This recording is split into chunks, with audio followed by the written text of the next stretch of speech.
Media మిత్రులకు ప్రజాప్రతినిధులకు ఈరోజు సీఎం రిలీఫ్ ఫండ్ సంబంధించిన చెక్కు లబ్ధిదారులకు అందరికీ పేరు పేరున నమస్కారాలు.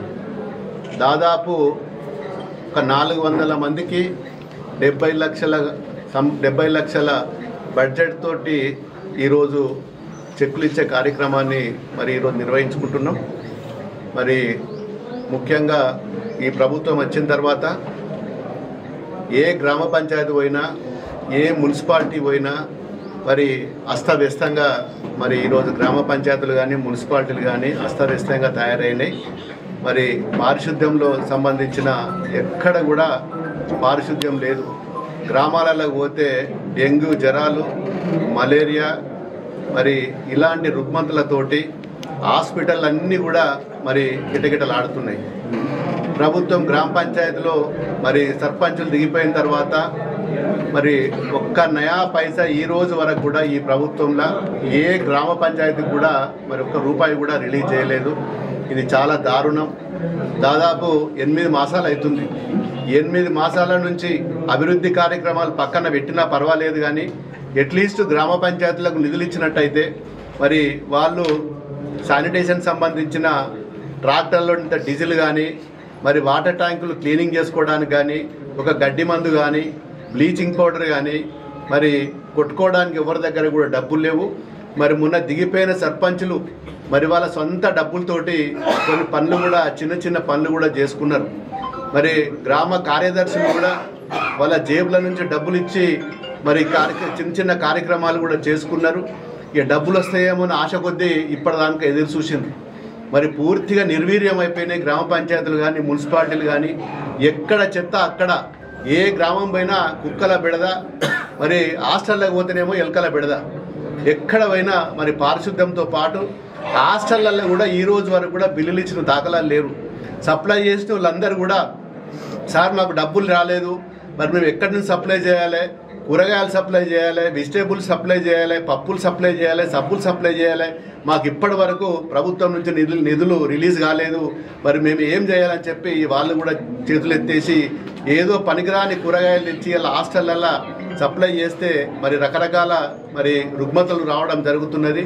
ఆసుపత్రులకు వెళ్ళినట్టయితే డెంగ్యూ, మలేరియా, మోషన్ సంబంధించిన చిన్నపిల్లలకు కానీ పెద్దోళ్ళకు కానీ పూర్తిగా అన్ని దవాఖానాలలో కూడా ఈ పరిస్థితి ఈరోజు అంతటా కూడా ఇదే పరిస్థితి ఉన్నది. రైతులకు చూసినట్టయితే వారికి చాలా గ్రామాలల్లో ఈ రోజు వరకు కూడా సరి అయిన సమయంలో ఫర్టిలైజర్ కూడా సప్లై అవుతలేదు.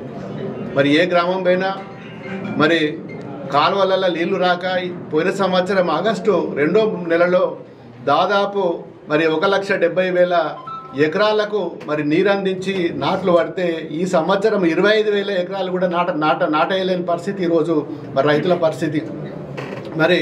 ట్రాన్స్ఫార్మర్లు కాలిపోయి పోల్స్ కావాలంటే కూడా ఏ ఊర్లో కూడా గ్రామ పంచాయతీల డీడీలు కట్టినా ఈ రోజు వరకు కూడా ఒక నయా పైసా పనిగా లేదు.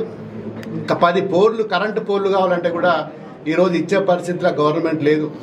ఎలక్ట్రిసిటీ డిపార్ట్మెంట్ ఫోన్ చేసి పలానా గ్రామంలో రైతులకు ఒక 4 కరెంటు పోర్లు కావాలంటే, సార్ మా దగ్గర బడ్జెట్ లేదు, మేము ఏం చేయలేము, మమ్మల్ని అనవసరంగా మమ్మల్ని అడగకుంటే వాళ్ళని ఇబ్బంది పెట్టకుండా అని చెప్పి ఇలా అధికారులు కూడా వాళ్ళు ఉల్టా మమ్మల్ని రిక్వెస్ట్ చేసుకుంటున్నారు. డబ్బులు వచ్చిన తర్వాత ఇస్తాం సార్, ఇప్పుడు డబ్బులు లేవు గ్రామ పంచాయతీలలో కానీ ఎలక్ట్రిసిటీ పోల్కి సంబంధించిన ఎక్కడ కూడా డబ్బులు లేవు, మేము మా చేతిలో ఏం లేదని చెప్పి ఇలా అధికారులు కూడా చేతులు ఎత్తేసిండ్రు. ఇలాంటి పరిస్థితిలో ఈరోజు ప్రభుత్వం ఉన్నది. అంగన్వాడీలో ఈ రోజు వరకు కూడా ఆయాలకు జీతాలు రాలేదు. ఆయాలకు సరైన చాలా గ్రామాలలో కూడా కిరాయి షెడ్లలో కిరాయి బిల్డింగ్లలో ఉంటున్నారు అంగన్వాడీ స్కూల్స్. వాళ్ళకి ఆయాలకు కూడా సరైన అకామిడేషన్ లేక ఆయాలు కూడా ఇబ్బంది పడుతున్నారు. చిన్నపిల్లలు కూడా ఈరోజు పారిశుద్ధ్యం లేక గ్రామాలలో అంగన్వాడీ పిల్లలు కూడా మానేసి ఇళ్లలోనే ఉంటున్నారు. ఈ పరిస్థితి ఈరోజు రాష్ట్రంలో నెలకొన్నది. కళ్యాణ లక్ష్మి, షాది ముబారక్ చెక్కులు చూసినట్టయితే దాదాపు 7 మాసాల నుంచి మొదటి పర్యాయ చెక్కు రిలీజ్ చేస్తే మీరు ఎమ్మెల్యేలు ఇవ్వకూడదు, టీఆర్ఎస్ పార్టీకి సంబంధించిన ఎమ్మెల్యేలు చెక్కిని పంపిణీ చేయకూడదు అని డేట్ కూడా ఎక్స్పైర్ అయింది. వాళ్ళు ఇస్తలేరు, మమ్మల్ని ఇవ్వనివ్వట్లేదు. ఈ పరిస్థితి వాళ్ళు ఉన్నది. మళ్ళీ చెక్కులు మళ్ళీ రిటర్న్ పోయినాయి, మళ్ళీ సిగ్నేచర్ అయ్యి మళ్ళీ ఇప్పుడు వచ్చి కూడా మళ్ళీ 15-20 రోజులు అయింది. సెకండ్ దఫా కూడా ఎక్స్పైర్ అయిన తర్వాత మళ్ళీ పంపించారు. మళ్ళీ చెక్కులు ఒక 15-20 రోజులు పెట్టుకొని మళ్ళీ బ్యాంకర్స్ మళ్ళీ కలెక్టర్ దగ్గర ఆర్టీఓల దగ్గర ఉంటే 15 రోజులు అవుతుంది. ఈ రోజు వరకు కూడా మరి చెక్కులు పంపిణీ